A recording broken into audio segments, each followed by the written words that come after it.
মামা এই কংগ্ৰেছ পাৰ্টিৰ মালিকজননো কেনেকুৱা? কংগ্ৰেছ পাৰ্টিৰ মালিক এটা পাগল। কি বুলি ক'লে মামা? কংগ্ৰেছ পাৰ্টিৰ মালিক এটা পাগল। আৰু ৰাহুল গান্ধী? ৰাহুল গান্ধী পুৰা পুৰি ক্ৰেকপট। সিহঁতে লুঙি ধুতিৰ পাৰ্টি বাছ।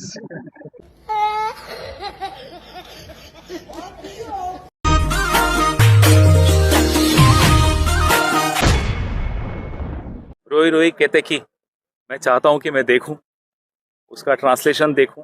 स्वर्गीय जुबिन मर, কি বুলি ক'লে? स्वर्गीय जुबिन मर।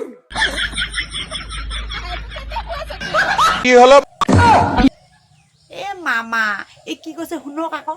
स्वर्गीय जुबिन मर के मामले में 100 दिन में न्याय दिलाएंगे। 100 दिन में हमने न्याय दिलाएंगे। हमारी सरकार आएगी तो हम सिर्फ 100 दिन में ये हमारे जुबिन की हत्या कैसी हुई, कौन लोग है, उसके पीछे कौन है, इसका इंक्वायरी हम 100 दिन में करके उसका रिजल्ट दिखाएंगे। পিছে মামা যদি কেনেবাকৈ এইবাৰ কংগ্ৰেছ দল জিকি যায় তেনেহ'লে 100 দিনৰ ভিতৰত জুবিনদাৰ ন্যায় পাব আৰু আপোনাক বোলে পৱন খেৰাই জেলত দিব। পলাই গ'ল এতিয়া। এনে মাথা বেয়া আছে। পৱন খেৰা ৰাতিপুৱা যোৱাকালি 6টা বজাৰ ফ্লাইটতে পলাই গ'ল। এতিয়া দিল্লীতো নাই, গৈ হায়দৰাবাদ পালেগৈ। উপাধি নহয়, আজি পূব হৈ গ'ল, গোটেই কাগজেই ভুল। উপাধিটো সৰু কথা। ইজিপ্তে ক'লে এখন ভুল পাছপোৰ্ট, ডুবাইয়ে ক'লে এখন ভুল পাছপোৰ্ট, আমেৰিকাই ক'লে কোনো সম্পত্তি নাই, চববিলাক অলৰেডি হৈয়ে গ'ল। উপাধিটোতো পৰশীৰ কথা আছিলে, ইনিচিয়েল। এতিয়াতো ব্ৰহ্মপুত্ৰৰ ওপৰেদি আৰু বহুত পানী বাগৰি গ'ল। এতিয়াতো পলাল নহয়, এতিয়া পৱন খেৰা ইতিমধ্যে পলাই গ'ল। পৰশীলৈকে কৈছিল মোক এৰেষ্ট কৰক সাহস আছে যদি, এইটো পলাই গ'ল। ময়ো নিউজ পেপাৰৰ পৰা পাইছোঁ যে অসম পুলিচে তেওঁক দিল্লীত বিচাৰি আছে। মই কনফাৰ্ম ক'ব নোৱাৰোঁ, মই বাতৰি কাকতৰ পৰা যিটো গম পাইছোঁ। ঐ হিমন্ত বিশ্ব শৰ্মা, আপুনি যে কৈছে গৰু মাংস খোৱা পাৰ্টিক ভোট দিব নালাগে, এই আপুনি গৰু মাংস খোৱা কৰিমুদ্দিন ভূঞা দালালটোৰ পিছে পিছে ভোট দিব লাগে বুলি ঘূৰি আছে নাই? ভোট ভিক্ষা কৰি ফুৰিছে নাই? কৰিমুদ্দিন ভূঞাই গৰু মাংস খায়নে নাই?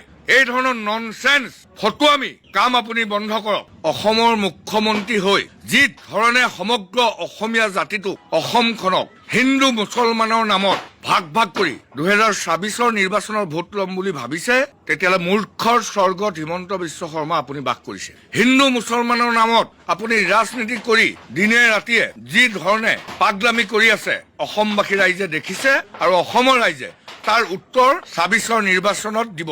অসমৰ ৰাইজে সিদ্ধান্ত গ্ৰহণ কৰিছে 26 চনৰ নিৰ্বাচনত আপোনাৰ নিচিনা 2 নম্বৰ দালাল এটাক এইবাৰ বিদায় দিব। গৌৰৱ গগৈ অসমৰ মুখ্যমন্ত্ৰী হ'ব আৰু আপুনি এসপ্তাহৰ ভিতৰত জেললৈ যাব।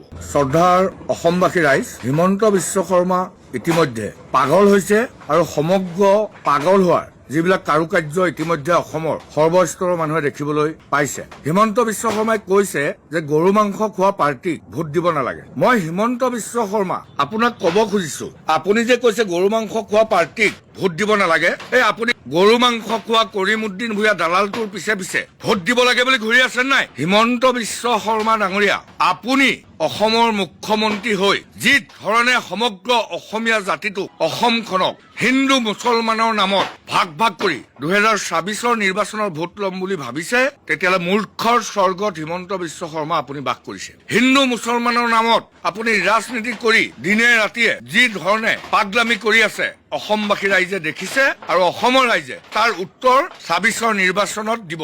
মই আকৌ কৈছো, আপুনি কৈছে যে গৰু মাংস খোৱা পাৰ্টিক ভোট নিদিব। ঐ হিমন্ত বিশ্ব শৰ্মা, আপুনি কৰিমুদ্দিন ভূঞাক ভোট দিব লাগে বুলি ভোট ভিক্ষা কৰি ফুৰিছে নাই? কৰিমুদ্দিন ভূঞাই গৰু মাংস খায়নে নাই? এই ধৰণৰ ননচেন্স ফটুৱামি কাম আপুনি বন্ধ কৰক। আৰু এইবাৰ অসমৰ ৰাইজে সিদ্ধান্ত গ্ৰহণ কৰিছে 26 চনৰ নিৰ্বাচনত আপোনাৰ নিচিনা 2 নম্বৰ দালাল এটাক এইবাৰ বিদায় দিব।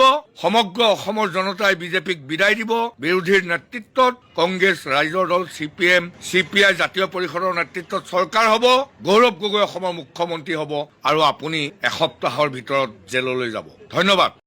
মামা আপুনি সঁচাকৈয়ে মূৰ্খৰ স্বৰ্গত বাস কৰি আছে নেকি? মাৰি ঠেং ভাঙি দিম।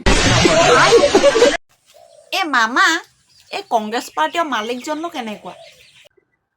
কংগ্ৰেছ পাৰ্টিৰ মালিক এটা পাগল। কি বুলি ক'লে মামা? কংগ্ৰেছ পাৰ্টিৰ মালিক এটা পাগল। আৰু ৰাহুল গান্ধী? राहुल गांधी पूरा पूरी क्रैकपॉट लुंगी धुतिर पार्टी बस।